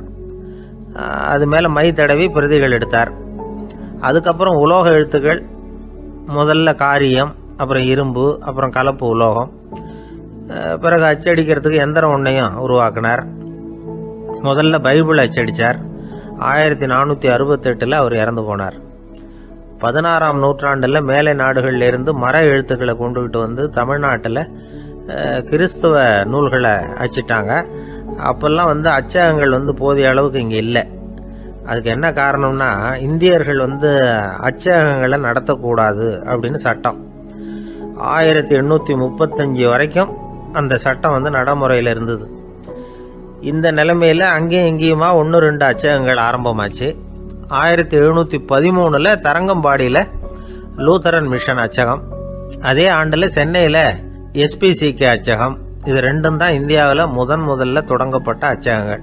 ஆட்டுத்தோல்லையும் ஓலைச்சுவடியிலையும் எழுதப்பட்ட எழுத்துக்கள் இன்னைக்கு எங்கேயோ போயிட்டுது. ஆனால் நம்ம ஊரில் எழுத்தாளர்கள் நிலைமை தான் ஒன்றும் சொல்லிக்கிறது மாதிரி இல்லை. நம்ம ஆள் ஒருத்தர் சொன்னார், சார் நான் சொந்தத்தில் ஒரு அச்சாபீஸ் வச்சுருந்தேன், இப்போவும் வச்சுருக்கிறேன். அதனால் என்னுடைய படைப்புகளை புத்தகமாக வெளியிடுறதுல எனக்கு ஒன்றும் கஷ்டம் இல்லை. வருஷத்துக்கு ஒரு புத்தகம் எழுதி வெளியிட்டுருவேன். 15 வருஷமாக இலக்கிய உலகத்துக்கு இப்படி சேவை செஞ்சுக்கிட்டு வர்றேன். ஆனால் இந்த வருஷம்தான் வாசகர்கள் வந்து எனக்கு பாராட்டு விழா நடத்தி இருக்கிறாங்க அப்படின்னார். இந்த வருஷம் அப்படி என்ன விசேஷம் அப்படின்னு கேட்டோம். இந்த வருஷம்தான் நான் எந்த புத்தகம் எழுதி வெளியிடாமல் இருந்தேன், அதுக்காகத்தான் எனக்கு இந்த பாராட்டு விழா அப்படின்னார். ஒரு சின்ன பையன் வந்தான். அவனை பார்த்து ஒரு கேள்வி கேட்டோம். ஏன்ப்பா உங்கள் வீட்டில் அம்மா புத்திசாலியா அப்பா புத்திசாலியா அப்படின்னு. அவன் அலட்சியமாக நம்மளை பார்த்து சிரிக்கிறான். என்ன சார் இது, இந்த காலத்தில் இது கூட தெரியாமல் இருக்கிறீங்களே அப்படிங்கிறான். ஒரு சின்ன பையன் நம்மளை பார்த்து இப்படி கேட்டு விட்டானே அப்படின்னு நினைக்கிறப்போ நமக்கு ஒரு மாதிரி ஆகிடும். அதுக்கப்புறம்தான் இந்த தாத்தா பாட்டியெல்லாம் சொல்கிற ஒரு கதை ஞாபகத்துக்கு வந்தது. அது என்ன கதை தெரியுமா? ஒரு ஊரில் ஒரு அம்மாவும் பிள்ளையும் இருந்தாங்களாம். அந்த மகனுக்கு திடீர்னு தேசாந்திரம் போய் வரணும்னு ஆசை வந்துட்டுது. ஊராக போய் சுற்றி பார்க்கணுங்கிற ஆசை. அந்த அம்மாவுக்கு இது பிடிக்கல. மகனை பிரிஞ்சு இருக்கிறதுக்கு அவங்க மனசு இடம் கொடுக்கல. வேணாப்பான்னு சொல்லி பார்த்தாங்க, அவன் கேட்கல. திடீர்னு புறப்படவும் செஞ்சுட்டான். சரி, இனிமேல் அவனை தடுக்க முடியாதுன்னு முடிவு பண்ணிக்கிட்டாங்க அந்த அம்மா. இருந்தாலும் புத்திசாலித்தனமாக ஒரு யோசனை பண்ணாங்க. மகனை கிட்டத்தில் கூப்பிட்டாங்க. அவங்ககிட்ட சொன்னாங்க, இதை பாருப்பா, நீ தேசாந்திரம் போகிறதுன்னு தீர்மானம் பண்ணிவிட்ட, அதை நான் தடுக்கலை, போயிட்டு வந்துடும். ஆனால் போகிறதுக்கு முன்னாடி எனக்கு ஒரு வாக்குறுதி கொடுத்துட்டு போ அப்படின்னாங்க. போகிறப்போ ராத்திரியாக இருந்தாலும் பகலாக இருந்தாலும் சரி, புளிய மரத்து நிழலில் தான் தங்கணும். திரும்பி வர்றப்போ இரவும் பகலும் நீ வந்து வேப்ப மரத்து நிழல்லே தங்கணும் அப்படின்னாங்க. சரி, அப்படியே செய்கிறேன்னு சொல்லி வாக்குறுதி கொடுத்தான் பையன். புறப்பட்டு போனான். போகிற வழியில் புளிய மரத்து நிழல்லே தங்கினான், தூங்கினான். அப்படி போய்கிட்டே இருந்தான். 7ஆவது நாள் அவன் உடம்பு சுகமில்லாமல் போயிட்டுது. ரொம்பவும் பலவீனமாயிட்டான். இனிமேல் நடக்க முடியாதுங்கிற நிலைமை வந்துட்டுது. யோசிச்சு பார்த்தான். சரி, இதுக்கு மேலே வந்து போக வேண்டாம் அப்படின்னு முடிவு பண்ணிட்டு திரும்பி வர ஆரம்பிச்சிட்டான். திரும்பி வர்றப்போ வழியில் வேப்ப மரத்து நிழல்லையே தங்கி வந்தான். நாளுக்கு நாள் உடம்பு சரியாக வந்துட்டுது. 7ஆவது நாள் வீட்டுக்கு வந்து சேர்றான். உடம்பு பழையபடியே கலகலப்பாயிட்டுது. பூரண சுகம். தேசாந்திரம் போன பையன் திரும்பி வந்துட்டானே அப்படின்னு அந்த அம்மா ஆச்சரியப்படலை. ஏன்னா அவங்களுக்கு தெரியும் இப்படி ஆகும்னு. பையன் சீக்கிரமாக திரும்பி வரணுங்கிறதுக்காக தான் அவங்க அந்த யோசனையை சொன்னாங்க. என்ன விஷயம்ங்கிறதையும் அவங்களே சொன்னாங்க. மகனே, புளிய மரத்து நிழல் உடம்புக்கு உஷ்ணத்தை கொடுக்கும், சீக்கம் உண்டாக்கும். அதனால் நீ தொடர்ந்து புளிய மரத்து நிழலில் தங்கினாவே நோய்க்கு ஆளாயிட்ட. அதனால் பயணத்தை முடிச்சுக்கிட்டு திரும்பி வரணுங்கிற முடிவுக்கு வந்துட்ட. திரும்பி வர்றப்போ நீ தங்கினது வேப்ப மரத்து நிழல். அது உடம்புக்கு குளிர்ச்சியை தரக்கூடியது, நோயை தீர்க்கக்கூடியது. அதனால் சுகமாக வீட்டுக்கு சேர்ந்துட்ட. உன்னோட தேசாந்திர பயணத்தை தடுக்கிறதுக்காக தான் இப்படி பண்ணினேன் அப்படின்னாங்களாம் அந்த அம்மா. பார்த்தீங்களா அம்மாவோட புத்திசாலித்தனத்தை? அப்பாவாக இருந்தால் இப்படியா பண்ணுவார்? ஒரு அப்பா பையன்கிட்ட 10 ரூபா கொடுத்து இதை எடுத்துக்கிட்டு அடுத்த ஊருக்கு போய் அங்கே இருக்கிற மாமா கிட்ட இதை கொடுத்துட்டு வாடா, வழியில் எங்கேயாவது மரத்தடியில் படுத்து தூங்கி விடாதே அப்படின்னு எச்சரிக்கை பண்ணி அனுப்புனாராம். பையனுக்கு எச்சரிக்கையாக வாழறது எப்படிங்கிறத கற்றுக் கொடுக்கறதுக்காக இப்படி பண்ணார். அவன் பணத்தை வாங்கிக்கிட்டு போனான். அப்பா சொன்னதை மறந்துட்டு ஒரு மரத்தடியில் படுத்து தூங்கிட்டான். அவனுக்கு தெரியாமல் அவன் பின்னாடியே போன அப்பா அவன் கையில் இருந்த அந்த 10 ரூபாயை நைஸாக எடுத்துகிட்டு வந்துட்டார். அவன் பையில் தானே வச்சுருந்தான், அது தெரியாமல் எடுத்துகிட்டு வந்துட்டார். அவன் தூங்கிக்கிட்டு இருக்கான். எடுத்துகிட்டு ஒரு மறுபடியும் வீட்டுக்கு வந்துட்டார். பையன் முழிச்சுக்கிட்டு பையை தடவி பார்க்குறான், பணத்தை காணும். அழுதுகிட்டே திரும்பி வந்தான். அப்பா கிட்ட விஷயத்த சொன்னான். அப்பா சிரிச்சுக்கிட்டே சொன்னார், அதுக்கு தான்ப்பா ஆரம்பத்திலேயே எச்சரிக்கை பண்ணினேன், இனிமேலாவது நீ ஜாக்கிரதையாக இருக்கணும் அப்படிங்கிறதுக்காக தான் இப்படி பண்ணினேன். அந்த பணம் எங்கேயும் போயிடல, நான் தான் அதை உனக்கு தெரியாமல் எடுத்து வச்சிருக்கிறேன். இதோ பாரு அப்படின்னு சொல்லிட்டு சைடு பாக்கெட்டில் கையை விட்டா அது ஓட்டையாக இருக்குது. அதை எவனோ ஏற்கனவே கத்திரிச்சு எடுத்துகிட்டு போட்டான். இப்போ அப்பா முகத்தில் அசடு வழிஞ்சுதான். கடற்கரை ஓரமாக ஒரு பெரியவர் கையால் மணலை கீறிக்கிட்டே உட்காந்துருக்கிறார். என்னத்தையும் தேடிட்டு இருக்கிறது மாதிரி தெரிஞ்சுது. மெதுவா கிட்டத்தில் போய் என்னத்தை தேடிட்டு இருக்கிறீங்க அப்படின்னு கேட்டோம். அவரு சாவகாசமா நிமிந்து பார்த்து நிம்மதியை தேடிட்டு இருக்கிறேன்னார். நாங்கள் ஒரு மாதிரி ஆயிட்டோம். இருந்தாலும் சமாளிச்சுக்கிட்டு, சார் மணல்ல கிழிஞ்சல் தான் கிடைக்கும், நிம்மதி கிடைக்காது அப்படின்னோம். சரி, இன்னைக்கு வசமா நம்ம கிட்ட ஒரு ஆள் மாட்டிக்கிட்டார் அப்படின்னு நினைச்சு அவர் பக்கமா போய் உட்காந்துக்கிட்டு கதை சொல்ல ஆரம்பிச்சிட்டோம். ஒரு பெரிய மன்னர் இருந்தார். அவருக்கு எல்லா வசதியும் இருந்தது. இருந்தாலும் ஒரே ஒரு குறை. அது என்னன்னா நிம்மதி இல்லைங்கிற குறை. அரண்மனையில தினமும் கலை நிகழ்ச்சி, நாட்டியம் எல்லாம் நடந்துகிட்டு தான் இருந்தது. இருந்தாலும் நிம்மதி இல்லை. சரி, நிம்மதி எங்க கிடைக்கும் அப்படின்னு தேட ஆரம்பிச்சார். உடனே அதுக்கான முயற்சிகள்ல தீவிரமா இறங்கினார். நாட்டில் உள்ள தத்துவ மேதைகளை எல்லாம் கூப்பிட்டுட்டு வர சொன்னார். எல்லாரும் சேர்ந்தாங்க. அவங்கள பார்த்து நிம்மதி எங்க இருக்குது அப்படின்னு விசாரிச்சார். அவங்களுக்கு அது தெரிஞ்சா ஏன் இப்படி ராஜா முன்னாடி நின்றுட்டு இருக்க போறாங்க? ராஜாவோட கேள்விக்கு ஒவ்வொருத்தரும் ஒவ்வொரு மாதிரி விளக்கம் கொடுக்க ஆரம்பிச்சிட்டாங்க. எந்த பதிலும் ராஜாவுக்கு திருப்தி அளிக்கக்கூடிய அளவுக்கு இல்லை. சரி, போயிட்டு வாங்கன்னு சொல்லி அவங்கள எல்லாம் அனுப்பி வச்சுட்டார். ஒரு நாள் அவர் மாளிகையில உப்பருகையில நின்றுட்டு இருக்கிறார். அந்த சமயத்துல தெருவில் ஒரு பிச்சைக்காரன் ரொம்ப உல்லாசமா பாட்டு பாடிக்கிட்டே போயிட்டு இருக்கிறான். குரல்ல ஒரு சந்தோஷம், நடையில ஒரு மிடுக்கு. அவன்கிட்ட கொஞ்சம் கூட கவலை இருக்கிறதா தெரியல. உடனே ராஜா அதை பார்த்தார். ஏவலாளிகளை கைதட்டி கூப்பிட்டார். உடனே ஓடி போய் அந்த பிச்சைக்காரனை இங்க அழைச்சிட்டு வாங்கன்னு உத்தரவு போட்டார். இவங்க உடனே ஓடி போய் அவனை கூப்பிட்டாங்க. அரண்மனைக்கு வாழ்ந்தாங்க. அவன் வரல. அரண்மனைக்குள்ள அடி எடுத்து வைக்க மாட்டேன்னு சொல்லிவிட்டான். ராஜா கிட்ட விஷயத்த சொன்னாங்க. அவருக்கு ரொம்ப ஆச்சரியம், இப்படி ஒரு ஆள் இருக்கிறானா அப்படின்னு. சரி, அவன் என்னதான் சொல்றான் அப்படின்னு விசாரிச்சார். இவங்க மறுபடியும் தெருவுக்கு போய் கேட்டாங்க. என்ன பார்க்கணும்னா ராஜா விருப்பப்பட்டாருன்னா அவரை வேணும்னா இங்க வர சொல்லுங்க அப்படின்னு சொல்லிவிட்டான். அதை ராஜா கிட்ட சொன்னாங்க. அவருக்கு கோபம் வரல. இவ்வளவு சுதந்திர உணர்வோடு இருக்கிறவன் சாதாரண ஆளா இருக்க முடியாது அப்படின்னு நினைச்சார். உடனே கிடுகிடுன்னு இறங்கி தெருவுக்கு வந்தார். பிச்சைக்காரங்கிட்ட போனார். நீ கவலைப்படாம சந்தோஷமா பாடிக்கிட்டு போறியே, அது எப்படி முடியுது உன்னால அப்படின்னு கேட்டார். ஏன் அப்படி கேக்குறீங்கன்னு அவன், அதுக்கு இல்ல, எனக்கு அரண்மனையில எவ்வளவோ சுகபோகங்கள்லாம் இருக்கு, இருந்தாலும் நிம்மதி இல்லை. இது ஏன்னு எனக்கு தெரியல. இந்த தேசத்துல உள்ள அறிஞர்களை எல்லாம் கூப்பிட்டு கேட்டு பார்த்துட்டேன், அவங்களுக்கும் தெரியல. உன்னை கேட்டா தெரியும்னு நினைச்சேன், அதனாலதான் சந்திக்கிறதுக்கு ஆசைப்பட்டேன். ஆனா நீ வரமாட்டேன்னு விட்டியே அப்படின்னார். பிச்சைக்காரன் கடகடன்னு சிரிக்க ஆரம்பிச்சுட்டான். மகிழ்ச்சிக்கும் உங்களுக்கும் தடையா இருக்கிறது இந்த மாளிகை தான். இதை விட்டுட்டு வெளியில வந்துட்டா நிம்மதி தேடிட்டு வந்துடும்னா. நான் அரசன், எனக்குன்னு கடமைகள் இருக்கு, அதையெல்லாம் விட்டுட்டு எப்படி வர முடியும்னார் ராஜா. ரெண்டும் ஒரே நேரத்துல கிடைக்கணுங்கிறது முடியாத காரியம். உங்க சுகபோகத்துக்கு விலையாதான் உங்க நிம்மதியை கொடுத்துக்கிட்டு இருக்கிறீங்க. என்ன பாருங்க, என்கிட்ட எதுவும் இல்லை, அதனால எதுவும் போயிடுமோங்கிற பயமும் இல்லை, நிம்மதியா இருக்கிறேன் அப்படின்னா அவன். ராஜா உடனே சந்தோஷப்பட்டு தன்னுடைய மேலங்கியை எடுத்து அவனுக்கு பரிசா கொடுத்தாராம். அவன் சிரிச்சுக்கிட்டே அதை வாங்க மாட்டேன்னு விட்டானான். இதை நீங்க எனக்கு கொடுக்கறதுனால எந்த பயனும் இல்லை, அதே நேரத்தில் அதை வாங்கிட்டேன்னா அடுத்த வினாடியிலிருந்து அதை எப்படி காப்பாத்துறதுங்கிற கவலை எனக்கு வந்து சேர்ந்துடும். அப்புறம் தூக்கம் வராது, நிம்மதி போயிடும் அப்படின்னு நானா சொல்லிவிட்டு அவன் பாட்டுக்கு சந்தோஷமா பாடிக்கிட்டே போயிட்டான். நிம்மதி எங்க இருக்குங்கிறதையும் ராஜா தெரிஞ்சுக்கிட்டார். அந்த இடத்துக்கு தன்னால போக முடியாதுங்கிறதையும் அவர் புரிஞ்சுக்கிட்டார்.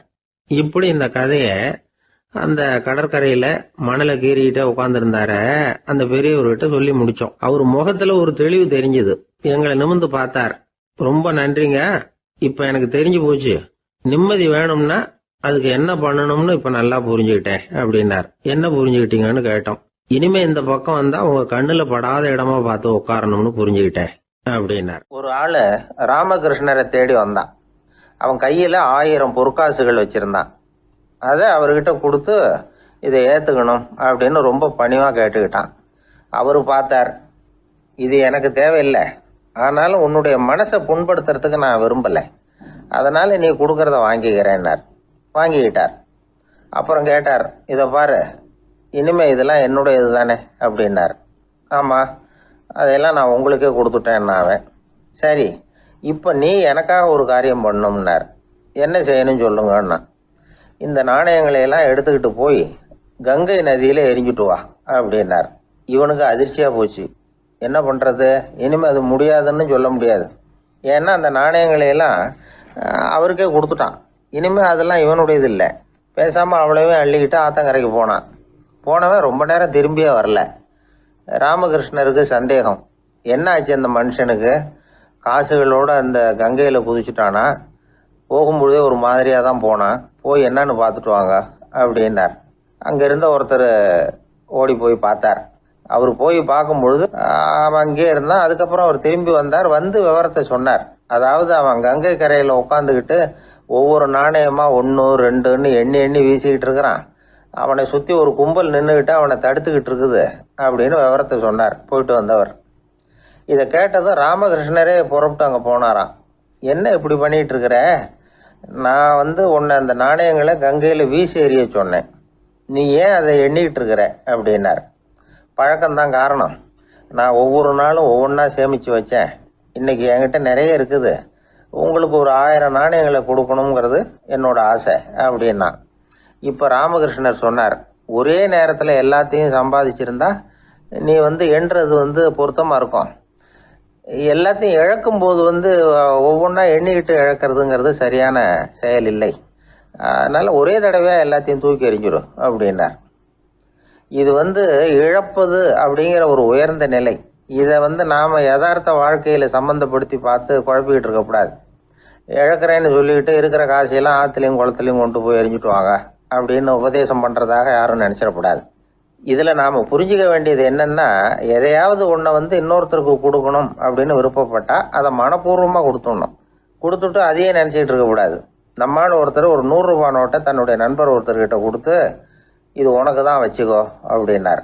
அவர் பார்த்தார், இது இனிமேல் எனக்கு தானே சொந்தம் அப்படின்னார். ஆமான்னார் அவர். அப்படின்னா எனக்காக நீ ஒரு உதவி செய்யணும்னார். சொல்லுங்கள் செய்கிறேன்னார் அவர். இந்த 100 ரூபா நோட்டை தீ வச்சு கொளுத்தி விடுனார்.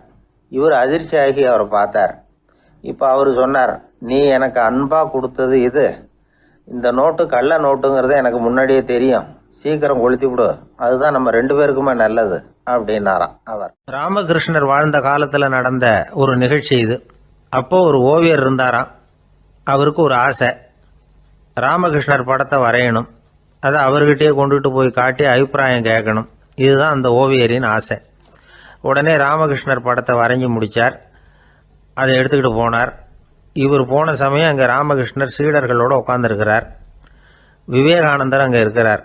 இந்த ஓவியர் கொண்டுகிட்டு போய் தான் வரைந்த ஓவியத்தை அவர்கிட்ட காட்டினார். ராமகிருஷ்ண பரமஹம்சரின் ஓவியத்தை ராமகிருஷ்ணர்கிட்டயே காட்டுறார். ராமகிருஷ்ணர் என்ன பண்ணார் தெரியுமா, அந்த படத்தை பார்த்தார்.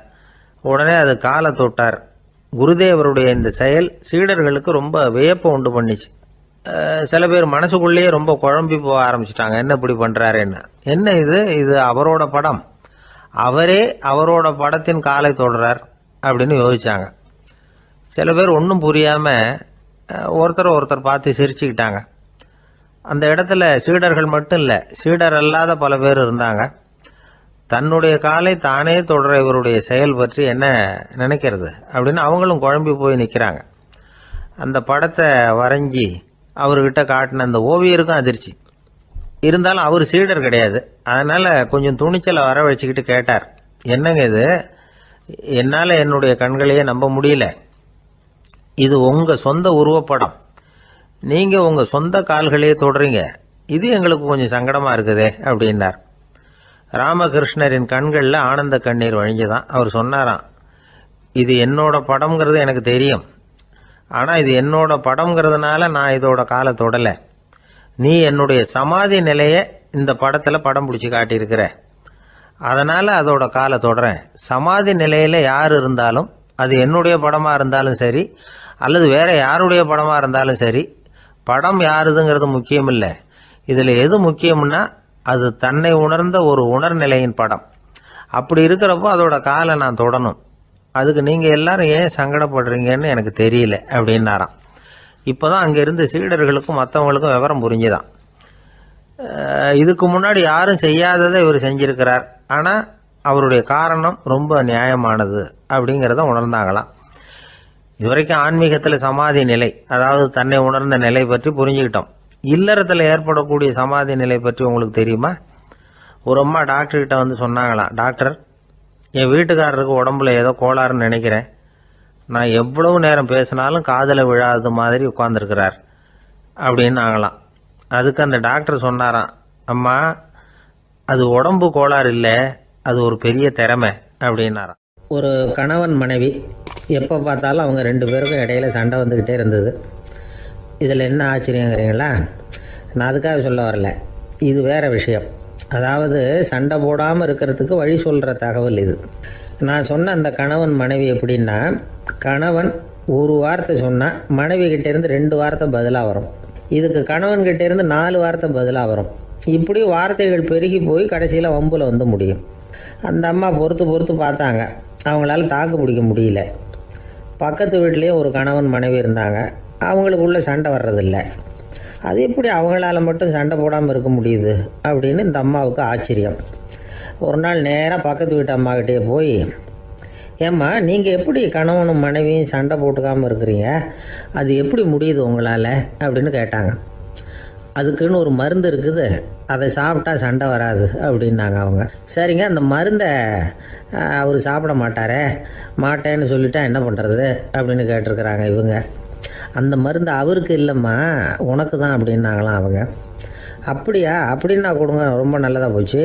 அதை எப்படி சாப்பிட்றதுங்கிற விவரத்தையும் சொல்லுங்கள், எங்கே அது கிடைக்குங்கிறதையும் சொல்லுங்கள், வாங்கிக்கிறேன் அப்படின்னு கேட்டாங்களாம் இவங்க. வேறு எங்கேயும் போய் வாங்க வேண்டாம், என்கிட்டே இருக்க அந்த மருந்து அதில் கொஞ்சம் தர்றேன், வாங்கி வச்சுக்க. உன் வீட்டுக்காரர் உன்னோட சண்டையை ஆரம்பிக்கிறப்போலாம் நீ இந்த மருந்தில் 1 ounce வாயில் ஊற்றிக்கணும். அதை உடனே குடிச்சிடக்கூடாது, ஒரு 5 நிமிஷமாவது அது வாயில் இருக்கணும், அதுக்கப்புறம் குடிச்சிடலாம் அப்படின்னு சொல்லி ஒரு பாட்டில் மருந்தை இந்த அம்மா கிட்ட கொடுத்து அனுப்புனாங்களாம். மருந்தை எடுத்துக்கிட்டு இந்த அம்மா வீட்டுக்கு வந்திருக்கிறாங்க. வீடு பூட்டி இருந்ததுனால கணவன் வந்து வாசல்லையே காத்துக்கிட்டு இருக்கிறான். மனைவியை கண்டதும் சண்டை போட ஆரம்பிச்சிட்டான். வீட்டை பூட்டி விட்டு எங்கே போய் தொலைஞ்ச, எவ்வளோ நேரமாக ஒரு மனுஷன் வாசல்லையே காத்துட்டு கிடக்கிறது அப்படி இப்படின்னு கத்த ஆரம்பிச்சிட்டான். மனைவி இதுக்கு பதிலே சொல்லலை. அந்த அம்மா பேசாமல் வீட்டை திறந்தாங்க, சமையல் அறைக்குள்ளே போனாங்க, 1 ounce மருந்தை வாயில் ஊற்றிக்கிட்டாங்க. அன்னைக்கு சண்டை வந்து மேற்கொண்டு வளரவே இல்லை, நின்றுட்டுது. மருந்து பரவாயில்லை. அதுக்கப்புறம் பல சந்தர்ப்பங்களில் சண்டை வரும் போல் இருக்கிற போலாம் இந்த மருந்து அதை நிறுத்தியிருக்கு. பிரமாதமான மருந்தாக இருக்குது இதை கொஞ்சம் அதிகமாகவே வாங்கி வீட்டில் வச்சுக்க வேண்டியது தான் அப்படின்னு முடிவு பண்ணிட்டு இந்த அம்மா மறுபடியும் பக்கத்து வீட்டு அம்மாக்கிட்ட போனாங்க. எவ்வளவு விலையானாலும் சரி, நான் காசு கொடுத்து வாங்கி வச்சுக்கிறேன், எந்த கடையில் இருக்குது இந்த மருந்து சொல்லுங்க அப்படின்னு கேட்டாங்க. இந்த மருந்துக்கு விலையே கிடையாதுங்க, இலவசமாகவே கிடைக்கும்னாங்களாம் அவங்க. அது எப்படி விலையில்லாமல் இதை விற்க முடியுது அப்படின்னு கேட்டாங்களாம் இவங்க. அது மருந்தாக இருந்தால் தானே விலை வைக்கிறதுக்கு, அது வெறும் தண்ணி தானே அப்படின்னாங்களாம். வெறும் தண்ணியாக சண்டையை நிறுத்துது அப்படின்ட்டு இருக்காங்க இவங்க. அது சண்டையை நிறுத்தலை, உன்னோட மௌனம் தான் சண்டையை நிறுத்துது. நீ வாயில் தண்ணியை வச்சுக்கிறதுனால எதிர்த்து பேசுறதில்ல, அதனால் உன்னுடைய கணவர் கோபம் வந்து சாந்தமாயிடுது அப்படின்னாங்களாம் அவங்க. இந்த கதையிலேருந்து சண்டையை நிறுத்துற மருந்து எதுன்னு தெரிஞ்சுக்கிட்டோம் இல்லையா. ஒருத்தர் என்ன பண்ணார், பாட்டிலில் வந்து தண்ணியை ஊற்றி வச்சுக்கிட்டு அவர்கிட்ட வர்றவங்களுக்கெல்லாம் இதை சிபாரிசு பண்ணலாம்னு நினச்சிக்கிட்டு உட்காந்துருந்தார். ஒரு அம்மா வந்தாங்க. இதை கேட்டுவிட்டு இதையே ஒரு மருந்து மாதிரி கொடுக்கலாம்ங்கிறது அவர் முடிவு. அதனால் பாட்டிலில் தண்ணி அடைச்சி வச்சுக்கிட்டு அதில் கலருக்காக என்னத்தையோ ஒரு ஜீரகம் அது மாதிரி எதையாவது கலந்து வச்சுக்கிட்டு ஒரு மருந்து மாதிரி ஒரு பாவனையில் வச்சுக்கிட்டு உட்காந்துருக்காரு. யாராவது வீட்டில் சண்டைன்னா என்கிட்ட வாங்க மருந்து தரேன்னு. ஒரு அம்மா வந்தாங்க. எனக்கும் என் வீட்டுக்காரருக்கும் அடிக்கடி சண்டை வருதுங்க அப்படின்ட்டு இருக்காங்க. கவலைப்படாதம்மா, நான் ஒரு மருந்து தரேன்னு சொல்லி வீட்டுக்குள்ளே போய் ஒரு பாட்டில் எடுத்து வந்து கொடுத்தார். பாட்டிலில் இருக்கிறது என்னங்கிறத சொல்லிவிட்டு அது பேரில் மரியாதை வராது இல்லையா, அதனால் சொல்லலை. அந்த அம்மா வாங்கிட்டு போனாங்க. 4 நாள் கழித்து திரும்பி வந்தாங்க. என்னம்மா வீட்டில் சண்டை நின்று போச்சான்னு கேட்டிருக்காரு இவர். அங்கே நின்று போச்சுங்க, இப்போ உங்ககிட்ட ஆரம்பமாக போகுதுன்னாங்களாம். என்னம்மா அப்படின்ட்டுருக்காரு அவர் பயந்து போய். இப்போ என்னங்க நீங்கள் என்ன மருந்து கொடுத்துருக்குறீங்க என்னங்க அப்படின்னாங்களாம் கோவமாக. அது வெறும் தண்ணி தானே அப்படின்ட்டுருக்காரு இவர். தண்ணியாக இது நல்லா பாருங்கள் அப்படின்னு அந்த பாட்டில் நீட்டினாங்களாம். இவர் வாங்கி பார்த்துருக்காரு. அப்புறம் தான் விஷயம் புரியுது அவருக்கு. இவர் கை தவறுதலாக அவங்க வீட்டில் இருந்த மண்ணெண்ணெய் பாட்டில் எடுத்து அவர்கிட்ட கொடுத்துருக்குறாங்க. அப்புறம் என்ன ஆகும், சண்டை வராமல். அர்ஜுனன் கேட்ட கேள்விக்கெல்லாம் பகவான் கண்ணன் வந்து பதில் சொன்னார். அதுக்கு பேர் பகவத்கீதை. அதே மாதிரி உத்தவன் கேட்ட கேள்விக்கும் அவர் பதில் சொல்லியிருக்கிறார். அதுக்கு என்ன பேருனா உத்தவ கீதைன்னு பேர். அது சரி, உத்தவன்னா யார்? கண்ணனுக்கு சின்ன வயசுலேருந்தே தேர் ஓட்டிக்கிட்டு இருந்தவன் அவன் தான். குருஷேத்திர போர் முடிஞ்சது. அதர்மத்தை அழித்து தர்மத்தை நிலைநாட்டி தர்மனுக்கு முடிச்சு விட்டினார் கண்ணபிரான். அதுக்கப்புறம் துவாரகைக்கு திரும்பினார். தான் வந்த காரியம் முடிஞ்சது. அதனால் இளமையிலிருந்தே தனக்கு தேரோட்டியாக இருந்து வந்த உத்தவனை கூப்பிட்டார். இந்த பாருப்பா, உனக்கு வேணுங்கிறத கேளுன்னார். அவன் தனக்குன்னு எதையும் கேட்குறதுக்கு ஆசைப்படலை. இருந்தாலும் கேள்வி கேட்குறதில் அவன் ரொம்ப கெட்டிக்காரன். அதனால் கேட்க ஆரம்பித்தான். பரந்தாமா, ராஜசூய யாகத்துக்கு தர்மனை கூப்பிட்டு தன்னுடைய அரண்மனையில் விருந்து வச்சான் துரியோதனன். அதுக்கப்புறம் சூதாட்டத்துக்கு கூப்பிட்டான். தர்மன் வந்து தோல்வி அடைகிற மாதிரி பண்ணிவிட்டான்.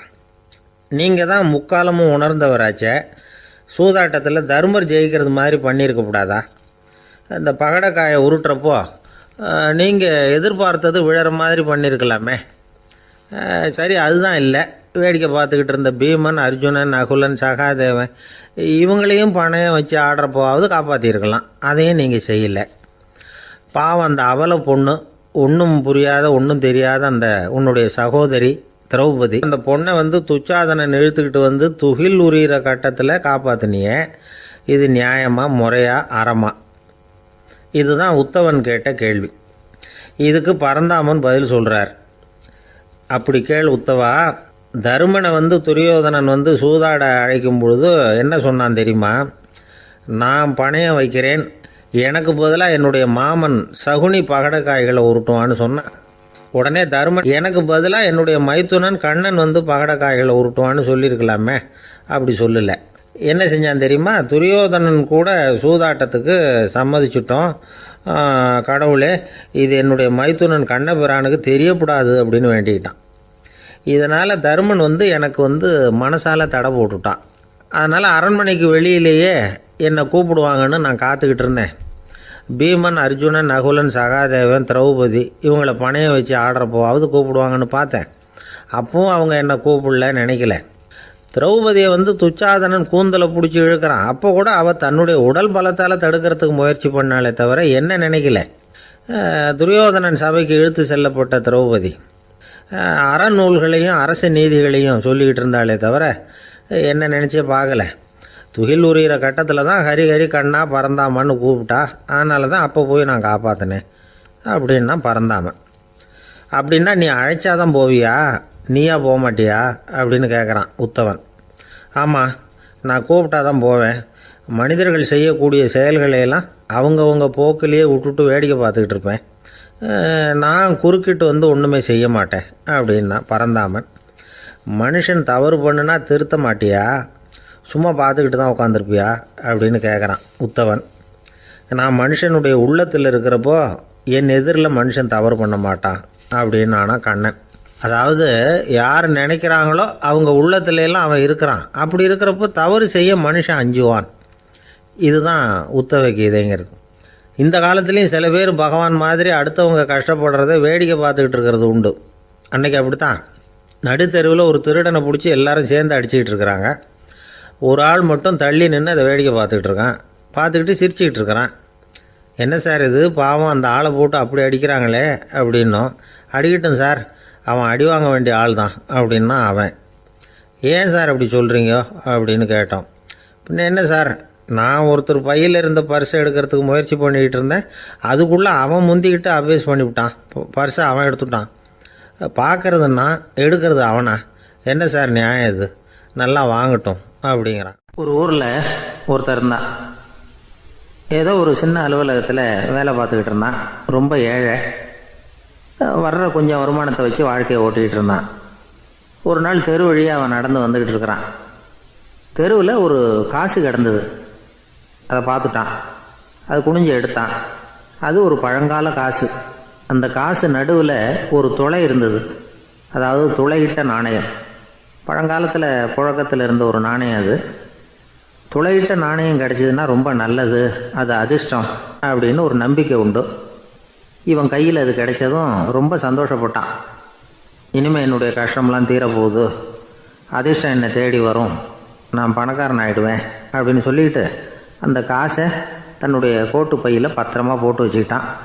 அடிக்கடி அதை தொட்டு பார்த்துக்கிறது உண்டு, வெளியில் எடுக்க மாட்டான். இப்படியே கொஞ்ச காலம் ஆச்சு. அதுக்கப்புறம் என்னாச்சு தெரியுமா? நிஜமாகவே அதிர்ஷ்டம் அவனை தேடி வர ஆரம்பிச்சுட்டுது.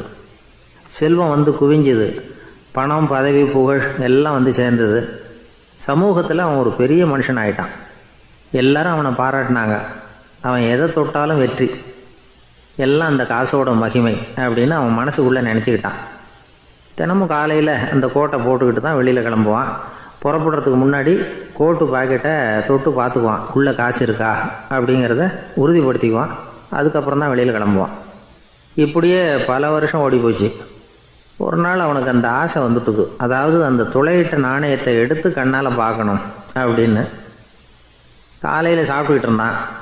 அப்போ தன்னுடைய மனைவிகிட்ட சொன்னான், ரொம்ப நாளைக்கு அப்புறம் என்னுடைய அந்த நாணயத்தை இன்றைக்கி வெளியில் எடுத்து பார்க்க போகிறேன்னா. என்னத்துக்கு அது, இப்போ அதை பார்க்க வேணாமே அப்படின்னு மெதுவாக இழுத்தாங்க அந்த அம்மா. இல்லை நான் பார்த்தே தீரணும் அப்படின்னு அவன் தன்னுடைய சட்டை பைக்குள்ளே கையை விட்டான். உள்ளே இருந்த நாணயத்தை வெளியில் எடுத்தான். பார்த்தா அவனுக்கு ஆச்சரியமாக போச்சு. அந்த நாணயத்தில் துளையே இல்லை.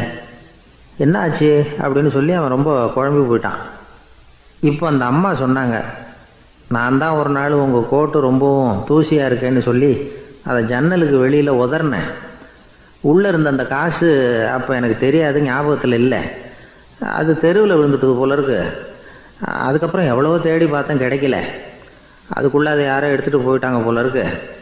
அது இல்லைங்கிறது உங்களுக்கு தெரிஞ்சால் வருத்தமாக இருக்குமேங்கிறதுக்காக நான் தான் வேற ஒரு நாணயத்தை எடுத்து சட்டை பைக்குள்ளே வச்சுட்டேன் அப்படின்னு விவரத்தை சொன்னாங்க அந்த அம்மா. இது எப்போ நடந்ததுன்னு கேட்டான். உங்களுக்கு அந்த காசு கிடைச்சதே அன்னைக்கு மறுநாளே இது நடந்து போச்சு அப்படின்னாங்களாம். இதை கொஞ்சம் யோசனை பண்ணி பாருங்க. அவனுக்கு அதிர்ஷ்டத்தை கொடுத்தது அந்த நாணயம் இல்லை, அவனுடைய நம்பிக்கை, அதாவது தன்னம்பிக்கை. அதுதான் வேலை செஞ்சிருக்கு. இதிலிருந்து நாம் தெரிஞ்சுக்க வேண்டியது என்னென்னா, வாழ்க்கையில் முன்னேற நினைக்கிறவங்களுக்கு தன்னம்பிக்கை ரொம்ப முக்கியம். அது இல்லைன்னா முன்னேற முடியாது.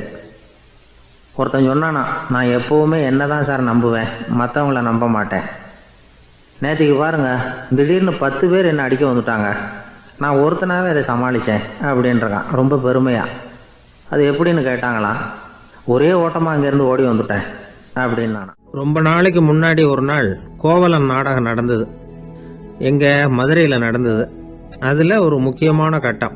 கண்ணகி கிட்ட சிலம்பை வாங்கிக்கிட்டு அதை விற்கிறதுக்காக மதுரை நகருக்கு புறப்படுறான் கோவலன். அந்த சமயத்தில் கண்ணகி பாடுற மாதிரி ஒரு நாடக பாடல். நாடக ஆசிரியர் எழுதினது.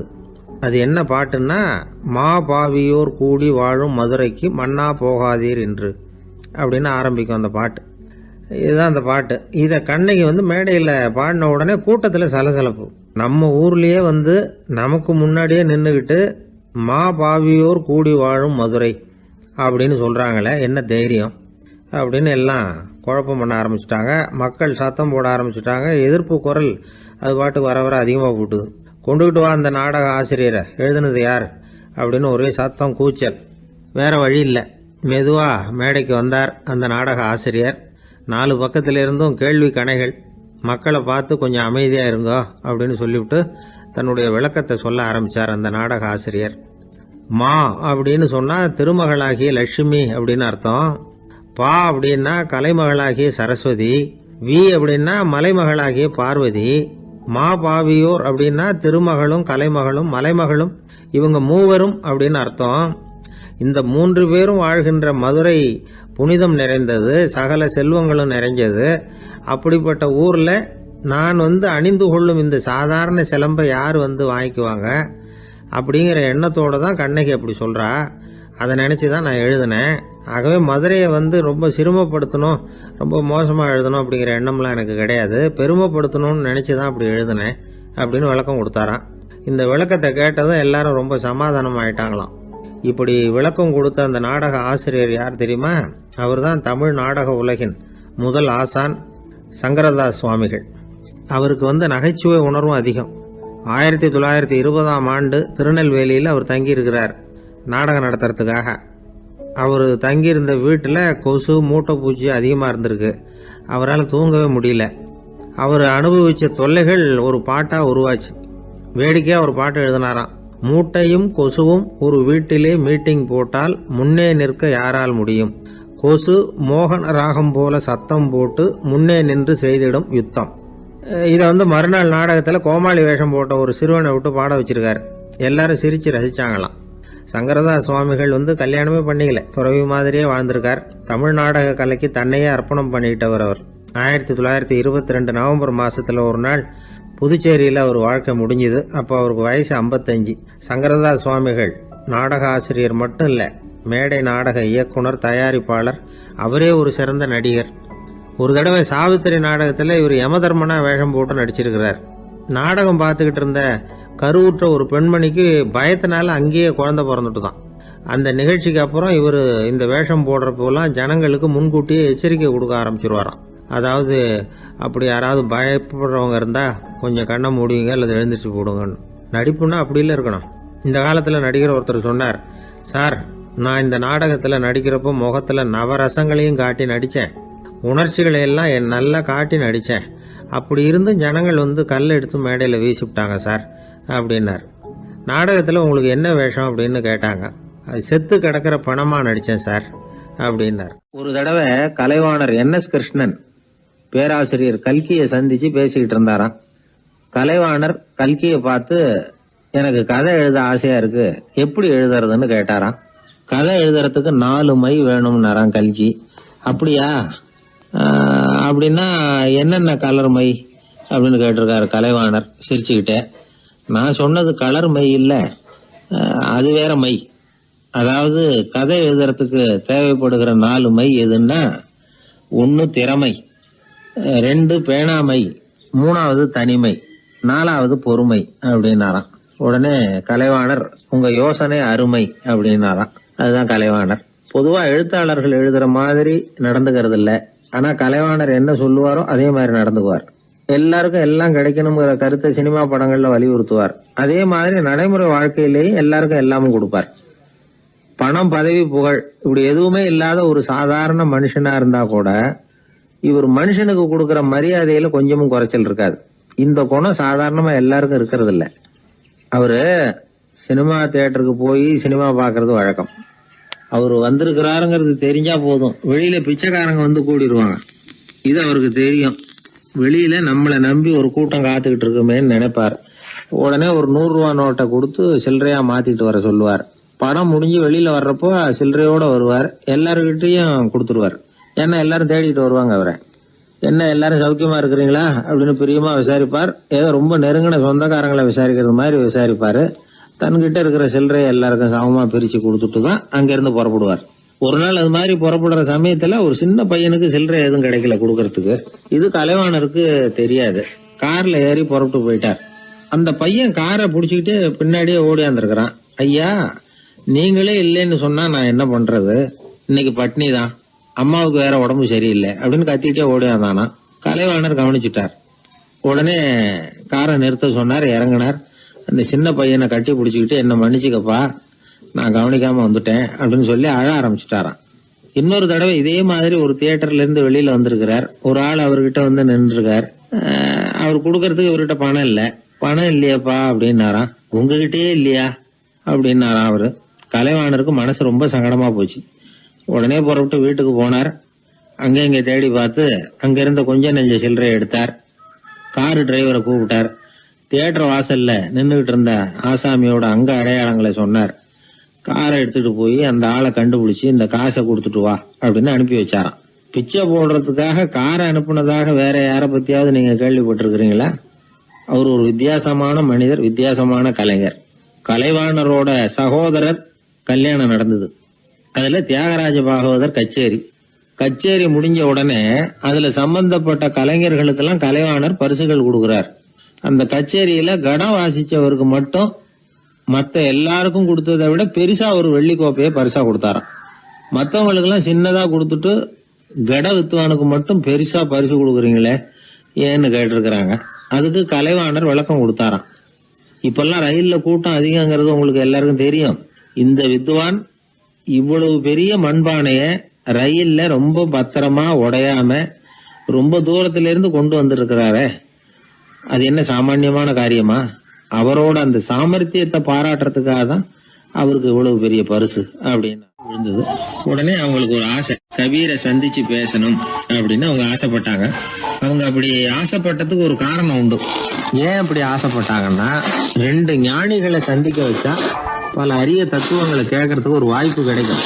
அதனால அவங்க 2 பேரையும் எப்படியாவது சந்திக்க வச்சிடணும் அப்படின்னு அவங்க ஆசைப்பட்டாங்க. அந்த சீடர்கள் தங்களுடைய விருப்பத்தை அவர்கிட்டயே சொன்னாங்க. இது மாதிரி அவர் கபீர் இந்த ஊர்ல இருக்கிறதா தெரியுது, சந்திச்சா தேவையில்லைன்னு. சரி, கபீரை சந்திக்கலாம், ஆனா அவரோட பேசுறத பத்தி நான் எதையும் சொல்றதுக்கு இல்லை அப்படின்னு விட்டார் பரீத். ஏன் கபீரோட நீங்க எதுவும் பேச மாட்டீங்களா அப்படின்னு கேட்டாங்க சீடர்கள். அவரோட பேசுறதுக்கு எதுவும் இல்லை. ஏன்னா எனக்கு என்ன தெரியுங்கிறது அவருக்கு தெரியும், அவருக்கு என்ன தெரியுங்கிறது எனக்கு தெரியும். அப்படி இருக்கிறப்ப நாங்க 2 பேரும் பேசிக்கிறதுக்கு என்ன விஷயம் இருக்க போகுது அப்படின்னாரு அவர். இங்க நிலைமை இப்படி. கபீர் இருக்கிற இடத்துல என்ன நடந்தது தெரியுமா? இது மாதிரி பரீத் காசிக்கு வந்திருக்கிறார் அப்படிங்கிற விஷயம் கபீரின் சீடர்களுக்கு தெரிஞ்சது. உடனே அவங்களும் நீங்க ஷேக் பரீத்தை சந்திச்சு பேசணும்னு அவர்கிட்ட கேட்க ஆரம்பிச்சாங்க. அதுக்கு கபீர் சொன்னாராம், நாங்க 2 பேரும் சந்திச்சுக்கிட்டா ஒருத்தர் கட்டி தழுவிக்குவோம், ஆனந்த கண்ணீர் வடிப்போம், வார்த்தைகளால பரிமாறிக்கிறதுக்கு எங்ககிட்ட எதுவும் இல்லை அப்படின்னாராம். இருந்தாலும் 2 பக்கத்துல இருந்த சீடர்களும் அப்படி நினைக்கல. எப்படியும் இவங்க சந்திச்சுக்கிட்டா கொஞ்சமாவது பேசாம இருக்க முடியாது, ஏதாவது பேசிக்குவாங்க அப்படின்னு நினைச்சாங்க. அதனால தொடர்ந்து வற்புறுத்தினாங்க. கபீர் பரீத்தை தன்னுடைய ஆசிரமத்துக்கு அழைச்சார். அந்த ஊரின் எல்லைக்கே போய் அவரை அழைச்சிட்டு வந்தார். 2 பேரும் சந்திச்சாங்க. ஒருத்தர் கட்டி பிடிச்சுக்கிட்டாங்க. ஒருத்தர் கையை ஒருத்தர் பிடிச்சபடியே ரொம்ப நேரம் நின்றுட்டு இருந்தாங்க. ஆனந்த கண்ணீர் வழிஞ்சுது. கபீர் ஆசிரமத்துல 2 பேரும் மௌனமா உட்கார்ந்துருக்காங்க. ஏதாவது பேசுவாங்கன்னு சொல்லி எதிர்பார்த்துக்கிட்டே 2 பக்கமும் சீடர்கள் காத்துக்கிட்டு இருக்கிறாங்க. பேசுங்கன்னு சொல்லியும் பார்த்தாங்க. அதை கேட்டதும் லேசா சிரிச்சாங்களே தவிர எதுவுமே பேசிக்கலையாம். ஒரு நாள் பூரா இப்படியே போயிட்டுது. அதுக்கப்புறம் பரீத் கபீர் கிட்ட விடைபெற்றுக்கிட்டு புறப்பட்டார். ஏன் நீங்க பேசல அப்படின்னு சொல்லி கபீரின் சீடர்கள் கேட்டாங்களாம். அதுக்கு கபீர் சொன்னார், நாங்க 2 பேரும் உணர்ந்ததை சொல்றதுக்கு வார்த்தைகள் கிடையாது. எல்லாமும் உணர்ந்த பரீத் கிட்ட பேசுறதுக்கு என்கிட்ட எதுவும் இல்லை, அதனால பேசல அப்படின்னார். இதே மாதிரி பரீத்தின் சீடர்களும் அவர்கிட்ட கேட்டிருக்கிறாங்க, ஏன் நீங்க பேசலன்னு. எங்க 2 பேர்ல யாராவது ஒருத்தர் பேச ஆரம்பிச்சிருந்தாலும் அதை போல முட்டாள்தனம் வேற எதுவும் இருக்க முடியாதுன்னாரு அவரு. ஞானிகள் 2 பேரும் பேசி இருந்தா என்ன ஒரு தெளிவு கிடைக்குமோ அதை விட அதிகமான தெளிவு கிடைச்சதான் சீடர்களுக்கு. உண்மையின் வடிவமான பரம்பொருள் பேசப்பட வேண்டிய ஒன்றல்ல, அது உணரப்பட வேண்டிய ஒன்று அப்படிங்கறத அவங்க புரிஞ்சுக்கிட்டாங்களாம். ஒரு கணவனும் மனைவியும் ரொம்ப நாள் ஒருத்தர் பிரிஞ்சிருந்தாங்க. பல வருஷங்களுக்கு அப்புறம் அவங்க சந்திச்சாங்க. சந்திச்ச உடனே ஏதாவது பேசலாம்ல, பேசல. 2 பேருமே மௌனமா இருந்தாங்க. இந்த ஞானிகள் மாதிரி ஒருத்தர் ஆர்வமா பாத்துக்கிட்டாங்க, அவ்வளவுதான்.